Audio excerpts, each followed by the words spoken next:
네, 오늘 본문에 등장하는 나사로의 가족은 나사로와 두 누이 이렇게 삼남매가 살고 있었습니다. 본문에는 이 나사로 가정의 그 부모님이 등장을 하고 있지 않습니다. 한 번도 거론되지도 않습니다. 그것은 일찍부터 우리 부모님이 이제 돌아가신 것이 아닌가 이렇게 우리는 추측해 볼 수 있습니다. 그렇지만 참 다행스러운 것은 이 삼남매에게 부모님 같으신 우리 예수님이 친구로 함께하고 계셨다는 것이죠. 예수님이 예루살렘에 오실 때마다 이 나사로의 집에 들으셔서 그들과 함께 또 많은 대화를 나누시고 대접도 받으시고 또 묵기까지 하셨습니다. 우리 성경에 나사로 가문과 또 예수님이 함께 나누는 그런 잔치자리의 얘기도 우리는 다 알고 계실 겁니다. 그런데 어느 날 갑자기 이 나사로가 병들어서 죽게 된 것입니다. 예수님이 그렇게 사랑하고 또 예수님을 사랑하는 그런 귀한 가정에, 그것도 부모님이 없는 참 불쌍한 이 가정에, 그리고 예수님이 그곳에 머무시면서 얼마나 많은 축복을 해주셨겠습니까? 그런데 나사로가 병이 들어 죽어간다는 것이죠. 요한복음 11장 3절에 보면 이렇게 애타게 예수님을 찾고 있습니다. 주여 보시옵소서, 사랑하시는 자가 병들었나이다. 예수님, 당신이 사랑하는 우리 오라비 나사로가 병이 들었는데 죽을 정도가 됐습니다 해서 사람을 보냅니다. 예수님께. 예수님의 능력을 그들은 믿고 있었기 때문에 예수님이 오시면은 우리 나사로가 다시 일어날 줄로 믿었던 것이죠. 그런데 예수님이 그곳에서 더 이틀을 주체하시고 이미 죽은 다음에 오시게 되는 그런 일을 경험하게 됩니다. 우리 사랑하는 성도님들도 이게 신앙생활 열심히 하고 있습니다. 나름대로 예수님을 사랑한다고 고백하고 있고요, 또 나름대로 기도할 때마다 예수님의 따스한 사랑을 우리가 느끼기 때문에, 또 하나님 살아계신 것을 우리가 순간순간 체험하기 때문에 우리가 이 믿음을 저버릴 수가 없고, 우리가 어려운 때에도 하나님을 예배하는 이 자리에 우리가 있게 되는 것입니다. 그런데 그럼에도 불구하고 우리도 나사로와 같은 이런 어려움을 당할 수가 있다는 것이죠. 참 고민이 되는 거예요. 저도 목회를 하면서 누구보다 예수님을 사랑하고 또 예수님의 사랑받는 것 같은 그런 성도님들을 바라봅니다. 정말 순수한 신앙으로 주님을 섬기고 또 정직하고 성실하고 정말 아름답게 본이 되는 신앙생활 하는 분들을 봅니다. 그런데 어느 날 갑자기 쓰나미 같은 고통을 당하는 거예요. 질병이 생깁니다. 갑자기 사업이 안 됩니다. 거기다가 자식들도 문제를 일으키죠. 이 여러 가지 문제들이 막 갑자기 닥치면은 그분도 당황하지만 참 저 보고 있는 저도 당황스럽습니다. 하나님, 누구보다 정말 하나님 사랑하고 사랑받는 이 가정에 왜 이런 고통이 몰려옵니까? 그럼 우리는 이렇게 기도할 수밖에 없는 거예요. 우리가 더 기도해야 되나 보다. 하나님 도와주세요. 용서해 주세요. 죄가 있으면 용서해 주시고요, 또 문제가 있으면 해결해 주시고요, 내가 하나님 앞에 다 나갈 테니까 이 문제 풀어주세요 하고 그냥 막 매달리잖아요. 붙듭니다. 그러다가 문제가 해결되지 않고 이틀이나 더 지체하시는 예수님 모습처럼 이 응답이 점점 더 지체되어지고 고민이 더 깊어질 때 우리는 하늘을 향해서 이렇게 원망하죠. 하나님, 도대체 왜 그러십니까? 내가 뭘 잘못했습니까?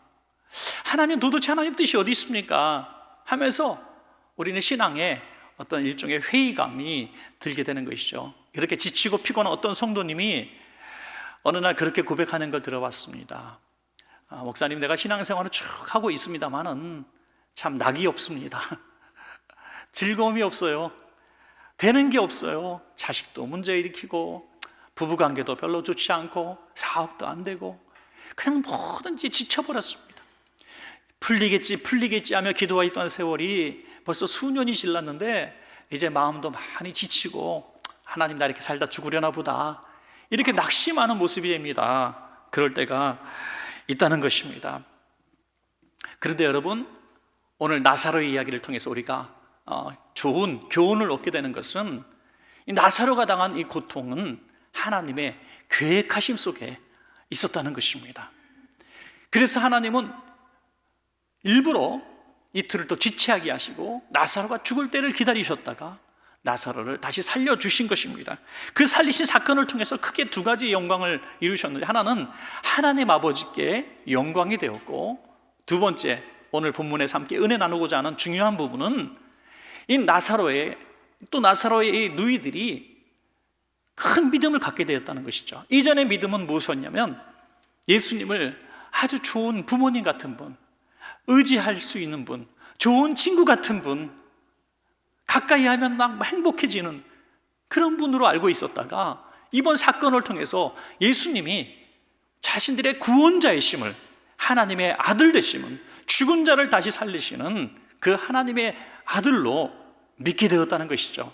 우리들도 고난을 통해서 그냥 교회 다니는 사람으로 신앙생활을 하면서 좀 즐겁고 예수 믿는 사람들과 교제하는 것도 행복하고 예배당에서 예배를 드리면 그래도 기도하면서 하나님에 대한 막연한 기대감과 또 그런 기쁨을 누렸던 그런 수준에 있던 분들이 이 하나님의 계획하심 속에 있었던 고난을 통과한 후에 어떤 역사가 일어나는가? 진짜 인격적으로 주님을 만나고 내가 알고 있던 예수님이 정말 지금도 살아 역사하시는 구세주인 것을 믿게 되고 천국과 지옥이 믿어지는 놀라운 믿음으로 성장하게 되는 것을 믿으시기 바랍니다, 여러분. 그리고 우리의 그러한 모습을 통해서 하나님께 영광이 되는 것이죠. 우리의 주변 사람들이 저 사람 옛날에는 그냥 교회 다니는 사람 같았는데 이제는 정말 하나님을 만난 사람 같구나, 정말 저분을 보니까 하나님 살아계신 것 같아 하는 놀라운 역사를 일으켜서 주변에 있는 모든 사람들에게 복음을 전하는 놀라운 사람으로 변화가 되는 것입니다. 요한복음 11장 6절에 바로 그 말씀이 있죠. 나사로가 병들었다 함을 들으시고 그 계시던 곳에 이틀을 더 유하시고 하나님의 영광, 믿음을 더 주게 하시려고 하나님은 계획하셨다는 거예요. 더 놀라운 것은 내가 그곳에 있지 않아서 너무 기뻤다. 나사로가 병들어 있을 때 내가 그 동네에 없었던 것이 너무 기쁘다. 무슨 말씀입니까? 그 동네에 있었더라면 사랑하시는 자 병들었습니다 하면은 바로 옆에 있는데 어떻게 안 갑니까, 여러분? 멀리 떨어져, 적어도 하루 길 정도 되는 거리에 떨어져 계셨기 때문에 이틀을 더 지체하셨고 나사로가 죽을 수 있는 시간을 주셨다는 거예요. 그게 기쁘다는 거예요. 여러분, 예수님의 이 마음속에는 하나님의 계획이 보여졌던 것이죠. 예수님께서 십자가 지시고 돌아가셨을 때에 이것은 하나님의 계획이었다는 것을 예수님만 알고 있었습니다. 모든 제자들도 몰랐습니다. 예수님만 알고 있었어요. 그래서 내가 다시 살아나리라. 그래서 십자가 지시는 것을 마다하지 않고 묵묵히 지셨던 것입니다. 요한복음 11장 15절에 그 말씀이 나오죠. 내가 거기 있지 아니하는 것을 너희를 위하여 기뻐하노니 이는 너희로 어떻게 하려 하심이라? 믿게 하려 함이라. 거기 있지 않아서 나사로가 죽게 된 것을 내가 기뻐한다. 왜냐하면 내가 너희로 믿게 하려 함이라. 계획적이었다는 것이죠. 요한복음 11장 4절에 나사로가 죽어간다는 소식을 들었을 때 이렇게 말씀하십니다. 예수께서 들으시고 이르시되 이 병은 죽을 병이 아니라 하나님의 영광을 위함이요 하나님의 아들이 이로 말미암아 영광을 받게 하려 함이라 하시더라. 아멘. 자, 그러면 이제 우리의 환경과 또 한번 우린 대비시켜 볼 필요가 있습니다. 여러분, 우리가 지금 아무리 기도해도 응답되지 않는 기도, 아니 이러다가 정말 죽을 것 같은데 하는 상황이 계속되어지는 이런 끔찍한 시간들을 보내고 있을 때 우리도 혹시 내가 당하는 고난이 나사로의 가정이 당했던 고난처럼 하나님의 계획하심 속에 있는 고난은 아닌가? 그렇다면 이 고난을 나사로처럼 잘 보낸 이후에 우리에게도 이 고난이 유익했다고 하는 다윗의 고백이 나의 고백이 될 줄로 우리는 믿게 되는 것입니다. 우린 두 가지 유익을 분명히 누리게 될 겁니다. 우리가 당하는 고난을 통해서 이 믿음을 가진다면 저는 분명히 믿습니다. 여러분들이 지금 제가 서두에 말씀드릴 때 바로 내 이야기를 하고 있구나 하면서 힘들어하고 계시는 분들이 두 가지 결론을 얻게 될 날 반드시 옵니다. 하나는 이 고난을 통과한 이후에 정말 살아계신 하나님을 인격적으로 만나는 역사가 일어날 것입니다. 그리고 여러분들의 삶을 통해서 여러분의 주변에 있는 사람들이 여러분들을 통해서 정말 살아계신 하나님을 믿게 되는 날 오게 될 줄로 그렇게 믿습니다. 우리가 하나님의 때를 알 수는 없어요. 이틀을 더 유하시고 지체하신 이유에 대해서 우리는 지금은 알 수 없습니다. 지금 너무너무 절박한데, 너무너무 급한데, 하나님 오늘 안 들어주시면 내가 죽을 것 같은데 응답은 이루어지지 않고 끊임없이 기도하다가 지친 분들 혹시 계십니까? 하나님의 때가 언제인지 우리가 알지 못할 뿐인 것이죠. 그러나 한 가지는 우리가 이 사실을 통해서 믿어야 할 것은 내 이 고난이, 응답이 지체되는 이 순간도 하나님의 계획하심 속에 있다는 사실을 절대로 잊어버리지 마시기를 주의 이름으로 부탁합니다. 여러분, 하나님은 보고 계시고요, 하나님은 여러분들이 흘리는 눈물을 다 보고 계시고 신음소리를 듣고 계신다는 사실은 틀림없는 사실입니다. 여러분, 이 나사로의 집에 오셨을 때 이 누이들은 그러한 믿음, 그러한 하나님의 계획하심을 전혀 알 수가 없었습니다. 그들에게도 믿음은 있었죠. 어떤 믿음입니까? 병들어 죽어갈 때에 어떠한 약으로도 고칠 수 없다는 사실을 믿고 예수님을 찾았다는 거예요. 여러분, 굉장히 귀한 믿음입니다. 예수님 도와주세요, 예수님 도와주세요. 그리고 예수님이 좀 늦게 오셨어요. 그때 이렇게 고백합니다. 마르다는, 예수님이 조금만 일찍 오셨으면 우리 오라비가 죽지 않았을 겁니다. 이 말은 우리 오라비가 예수님만 조금 일찍 만났으면 죽지 않을 정도로 예수님은 기도의 능력이 있는 분입니다라는 것을 인정한 거예요. 얼마나 대단한 믿음입니까, 여러분? 이만한 믿음 우리가 가지기도 사실 쉽지 않은 것이죠. 그런데 이러한 믿음으로 주님은 만족하지 않으실 거예요. 그래서 나사로가 죽도록 허용하신 것입니다. 그리고 예수님이 그들에게 더 큰 믿음을 주시려는 시도를 합니다. 그게 뭡니까? 다시 살아나리라 하는 말을 내가 믿기를 바란다는 거예요. 믿기를 바라라. 그러나 이 나사로의 누이들은 이 말씀에 대해서 잘 이해를 하지 못합니다. 그렇습니다, 주님, 우리의 부활할 때에 다시 살아날 것은 내가 믿습니다. 그런데 지금은 내가 그 말씀이 뭔지 모르겠습니다. 예수님은 그래서 그들에게 믿음을 주시려는 이 계획의 마지막 열쇠를 그들에게 줍니다. 이 열쇠가 뭡니까? 죽은 지 나흘 된 나사로의 무덤으로 데려가는 거예요. 나사로의 무덤 가서, 야, 내가 다시 살릴 테니까 돌문을 열어라. 돌문을 열어라. 아니, 죽은 지 나흘이나 되어서 냄새가 나는데 돌문을 열어서 뭐 하겠습니까? 예수님 좀 일찍 오셨으면 되는데 늦게 오셔서 이게 뭐 하는 겁니까? 조금 일찍 오셨으면 내가 돌문을 열든지 뭐 어떻게 하겠지만 나흘이나 제 냄새가 나는데요. 돌문 열기 참 불편합니다. 예수님의 목적이 뭐라고요?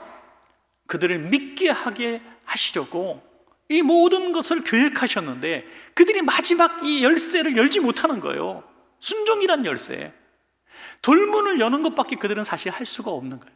살리시는 것은 하나님이 하실 일인 줄로 믿으시기 바랍니다. 여러분, 참 신실한 의사 선생님들, 또 신실한 어떤 일들을 하시는 분들이 그런 얘기를 하는 걸 참 듣고 저는 너무 기뻐요. 우리가 우리의 기술로 우리가 할 수 있는 모든 것들을 통해서 다 최선을 다하지만 우리가 사람을 살릴 수는 없다는 거예요. 우리는 열심히 일할 뿐이고 살리시는 것은 하나님이라는 거예요. 하나님이라는. 이게 신실함입니다. 이 믿음이 어떻게 생기는 거예요? 바로 이런 돌문을 여는 이런 우리의 노력인 것입니다. 아무것도 하지 않고 하나님 일하시기를 기다리는 게 아니라 우리가 할 수 있는 것 최선을 다해서 하면서 하나님의 역사를 기다리는 것, 이것이 하나님이 기뻐하시는 믿음이라는 것입니다. 그들이 돌문을 열면서 어떻게 됐을까요? 돌문을 열어내면서 그들의 믿음이 점점 더 자란 줄로 믿습니다. 여러분, 믿음은 행함을 통해서 더 성숙해가는 것입니다. 요한복음 11장 41절부터 우리 42절까지 보면 예수님께서 그들을 위해서 하신 기도가 나오죠. 돌을 옮겨 놓으니 예수께서 눈을 들어 우러러보시고 이르시되 아버지여, 내 말을 들으신 것을 감사하나이다. 항상 내 말을 들으시는 줄을 내가 알았나이다. 그러나 이 말씀하옵는 것은 둘러선 무리를 위함이니 곧 아버지께서 나를 보내신 것을, 자, 뒤에 같이 읽을까? 시작. 그들로 믿게 하려 함이니이다. 아멘. 여러분, 오늘 본문을 쭉 읽으면서 함께 보면 한 장을 거의 보면서요, 굉장히 일맥상통하는 하나님의 목적과 계획하심이 계속 반복되고 있어요. 그게 뭡니까? 그들로 믿게 하기 위함이라는 거예요. 우리가 고난당하고 우리가 정말 감당할 수 없는 힘든 일을 경험하면서 주님 앞에 부르짖어도 응답되지 않을 때, 아니 어처구니 없게도 너무 늦은 그 시간에 우리에게 죽은 사람 무덤 문을 열라는 이런 황당한 명령을 우리에게 하실 때, 이 모든 일들이 하나님의 어떤 계획이냐? 우리로 하여금 교회 다니는 사람에서 정말 하나님 믿는 사람으로 믿게 하기 위하심이다 이거죠. 교회 다니는 사람 아닙니다. 영원한 저 천국을 믿고 구원받을 사람들을 만들어주시기 위해서 주님이 일하시는 것입니다, 여러분. 그리고 나사로야 나오너라, 나오너라 외치실 때 나사로가 다시 살아난 것입니다. 요한복음 12장 11절에 어떤 결론이 또 내려집니까? 요한복음 12장 11절에 나사로 때문에 많은 유대인이 가서 예수를 믿음이로라. 아멘. 주님의 목적이 완성되어지는 이런 모습을 보게 됩니다. 사랑하는 여러분, 굉장히 중요한 우리의 결론 부분이 되겠죠.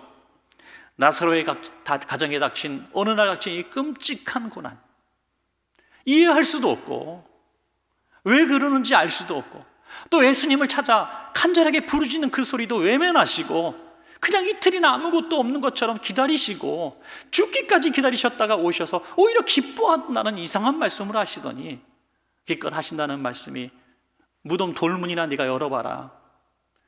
어디 앞뒤를 재봐도 하나도 이해할 수 없는 하나님의 그 모습을 우리가 보게 되죠. 우리도 그렇다는 거예요. 지금 혼란스럽고 이해할 수 없고 왜 그러는지도 모르고 내게 명령하신 그 명령도 도대체 이유를 알 수 없는 그런 상황 가운데 난제 앞에 놓여 있다면 우리가 행할 수 있는 건 하나밖에 없습니다. 하나님의 계획을 믿는 것밖에 없는 것입니다. 믿으시기 바랍니다. 하나님의 계획하심을 믿는 거예요. 우리의 지혜보다 우리의 생각보다 더 뛰어나신 하나님이시기에 우리가 하나님 믿는 거예요. 우리가 상상할 수 있고 우리가 추측할 수 있고 우리가 아는 수준의 하나님이라면, 여러분 우리가 이렇게 주일날 모여서 예배할 필요가 뭐 있습니까? 이 어려운데 마스크까지 쓰고 땀 흘려가면서 이렇게 불편한 시간에 우리가 굳이 예배할 필요 뭐 있습니까? 하나님이 지금도 살아 역사하시고 우리 삶 가운데 깊숙이 개입하고 계시고 오늘 우리의 믿음을 요청하고 계시다는 사실을 믿기 때문에 오늘 우리가 이 자리에 있을 수가 있는 것입니다, 여러분. 우리가 할 수 있는 일은 가정적으로, 경제적으로, 육체적으로 각가지 문제가 있고 응답되지 않는 문제가 있을 때에 우리는 흔들리지 말고 주님의 계획을 믿고 끊임없이 주님의 음성에 귀 기울이고 주님의 응답이 있을 때 돌문을 여는 믿음의 행동만 있으면 하나님의 계획대로 우리의 믿음도 성장하고 우리를 통해서 하나님의 영광을 드높이는 귀한 전도의 역사가 일어날 줄로 믿습니다. 여러분 두렵고 혼란스러운 분들 계십니까? 나사로의 가문처럼 복잡한 문제 가운데 정신없는 그런 분들이 있습니까? 우리 따라 합시다. 믿기만 합시다. 믿기만 하면 됩니다. 아멘. 믿기만 하면 되는 거예요. 믿기만 하면 하나님이 이제 너희가 믿는구나 하면서 곧 응답해 주셔요. 왜? 하나님의 이런 모든 계획하심은 너희가 믿게 하게 하려 하심이라. 믿게 하기 위해서 그러는 거예요. 그러니까 우리가 여전히 풀리지 않는 문제, 주님의 이런 고난이 허용되고 있을 때에 우리 이 생각을 하면 되는 거예요. 하나님이 내게 더 큰 믿음을 주시려고 그러시는구나. 하나님이 내게 더 큰 축복을 주시려고 그러는구나. 원망하고 불평하고 이해할 수 없는 가운데 참 고민하지 마시고 내가 더 큰 믿음을 주시려는 하나님의 계획을 알고 더 큰 믿음을 갖게 되면 하나님이 이 문제를 곧 해결해 주신다는 것입니다, 여러분. 얼마 전에 그 포항 영일대라는 곳에서, 포항 사시는 분들은 아시겠지만 저는 잘 모르겠습니다. 물론 한번 가본 적은 있겠지만요. 포항 영일대라는 곳에서 그 찬양 사역하는 분의 간증을 좀 들은 적이 있습니다. 임선주 집사님이라는 분인데요. 참 이분의 간증을 듣고 참 기구하더라고요. 이분은 아주 어린 시절에 정말 불행한 가정 생활을 합니다. 아버지가 그 술을 너무 많이 드시고 또 어머니를 꼬마들 보는 앞에서 너무 많은 구타를 하셔요. 그렇게 집안을 다 뒤집어 엎고 어머니를 그렇게 정말 가혹하게 폭력을 행사할 때 어머니는 늘 그냥 맨발로 도망가는 거죠. 애들 두고. 어느 추운 겨울날에도 아버지가 폭력을 가하니까 어머니가 맨발로 그냥 또 도망가셨어요. 그러니까 이 어린 임선주 집사, 그 어린 꼬마의 때 그냥 엄마가 맨발로, 그 추운데 맨발로 나간 게 너무 안타까워서 엄마 신발 들고 엄마 신발 갖고 가야지 하면서 막 울면서 동네를 다니면서 엄마 신발을 들고 쫓아다녔던 그런 참 악몽 같은 기억도 있다고 합니다. 결국에는 부모님이 일찍 이혼을 하시게 되죠. 그래서 할머니 손에 이제 이 자매가, 언니하고 자기가 할머니 손에 맡겨졌는데, 할머니가 또 병이 있어서 금방 돌아가셔요. 그래서 시집도 안 간 고모, 아가씨, 고모가 떠안아요, 이 두 자매를. 그래서 미혼 자매가 이 두 자매를 키우는데, 이게 키우게 되겠습니까? 거의 방치 수준이죠. 그러다가 얼마간 그냥 맡겨주고 그냥 대충 지내고 있다가 아빠가 또 재혼을 하는 바람에 이 아빠 집에 또 가게 돼요. 복잡하잖아요. 너무 엄마가 보고 싶은데, 엄마는 부산에 사시는데 엄마가 너무 보고 싶은데 새엄마랑 정도 안 들고 또 집에서 잘 대해지도 않고, 그래서 대학을 갔는데 부산에 있는 대학에 무조건 치르게 돼요. 그래서 대학에 있는 대학에 들어가게 됩니다. 그래서 몰래, 아빠 몰래 엄마 집에서 엄마랑 함께 이렇게 또 지내게 되죠. 여러분, 이 순서를 한번 보면요, 대학생이 될 때까지 보호자가 5번이 바뀌어요. 보호자가 5번이 바뀌어. 얼마나 기구하고 정서적으로 정말 안정이 되겠습니까? 그러던 가정 속에 그 유일한 피난처가 교회였답니다. 교회를 이렇게 가다가 어떤 개척교회, 상가교회 같은 데를 발견하고 그냥 가서 쉬는 거예요. 그냥 도망가는 거예요. 가서 하염없이 앉아서 쉬다가 나오고 쉬다가. 근데 그것이 믿음으로 자라지는 못했던 것 같아요. 그러던 중에 그냥 집을 일찍 나가고 싶어서 그도 일찍 결혼을 합니다. 일찍 결혼했는데 이 남편이란 사람은 폭력은 기본이고 각종 중독을 다 가진 사람이에요. 절대로 딸까지 낳고 기르다가 도저히 살 수 없어 이혼을 하게 돼요. 부모님이 이혼하는 걸 보면서 나는 절대로 이혼하지 않고 절대로 술 먹는 사람은 쳐다보지도 않겠다고 했는데 똑같은 사람을 만난 거예요. 그래서 결국 이혼하고 이 딸들을 그냥 시댁에 다 버려두고, 딸을 시댁에 버려두고 또 옛날처럼 홀로 살게 됩니다. 매일같이 술을 먹고 할 수 있는 게 노래를 좀 하기 때문에 술집에 가서 노래합니다. 노래를 부르고 라이브 카페에서 노래 부르고 그렇게 지냅니다. 어느 날 언니가 찾아와서 이렇게 얘기하더라는 거예요. 야, 우리가 엄마 없이 사는 게 얼마나 힘들고 서러웠던 거 넌 벌써 잊었냐? 너 엄마 없이 사는 게 얼마나 힘든지 알았잖아. 근데 네 딸을 버려? 너 그러고도 사람이야? 언니가 하는 얘기 듣고 너무 큰 충격을 받아.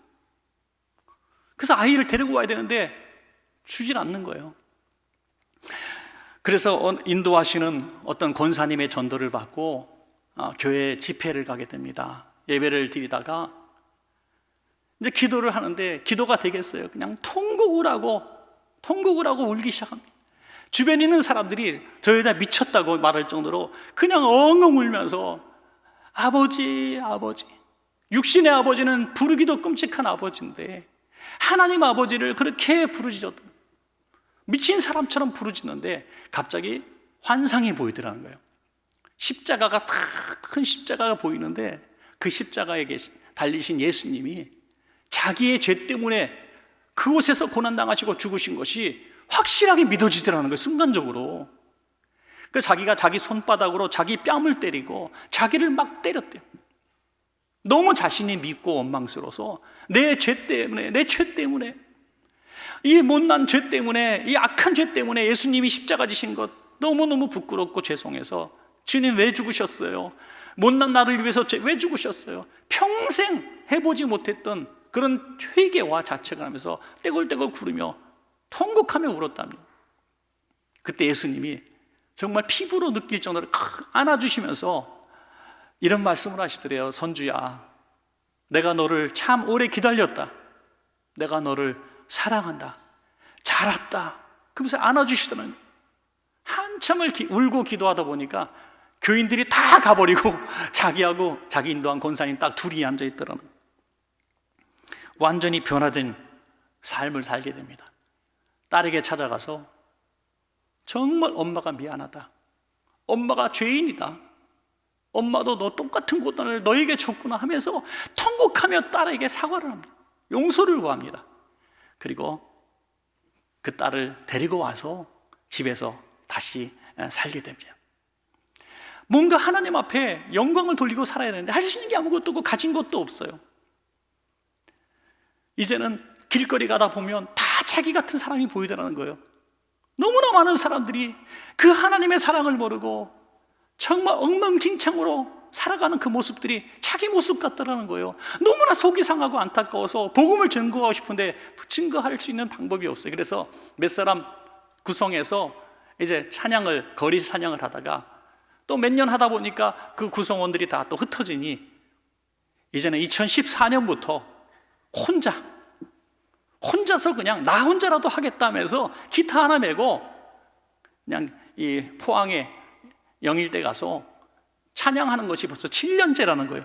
근데 요즘에 얼마나 전도하기 어렵습니까?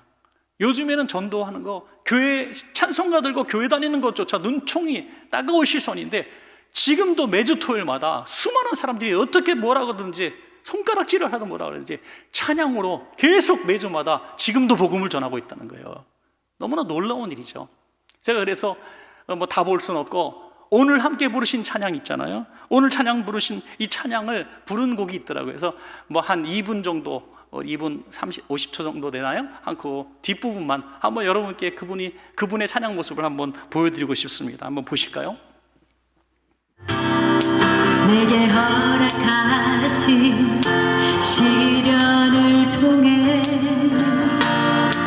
나의 믿음 더욱 강하게 자라나고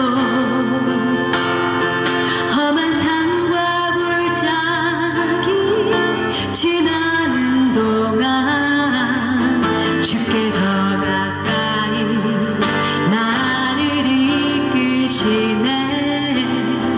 내가 겪는 시험이 어렵고 힘겨워도 내 주님보다 크지 않네. 내 앞에 바다가 갈라지지 않으며 주가 나로 바다 위 걷게 하리. 나는 믿네. 주의 능력으로 내 삶 새롭게 되리. 나는 믿네. 주의 능력으로 담대히 나가리라. 주와 함께 싸워 승리하리라. 날마다 믿음으로 나 살아가리. 나는 믿네. 주의 능력으로 내 삶 새롭게 되리.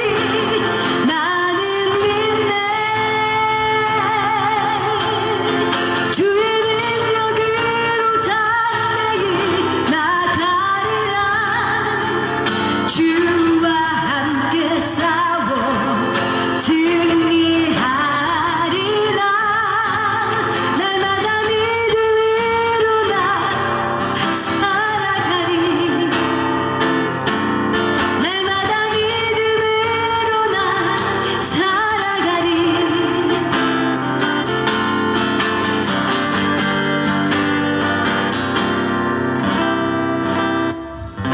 할렐루야. 네, 그 찬양 최근 5월 29일 날 했던 찬양입니다. 여러분, 오늘 찬양 가사 저분의 신앙 간증이 그대로 있지 않습니까? 나는 믿네. 내 삶 새롭게 되리.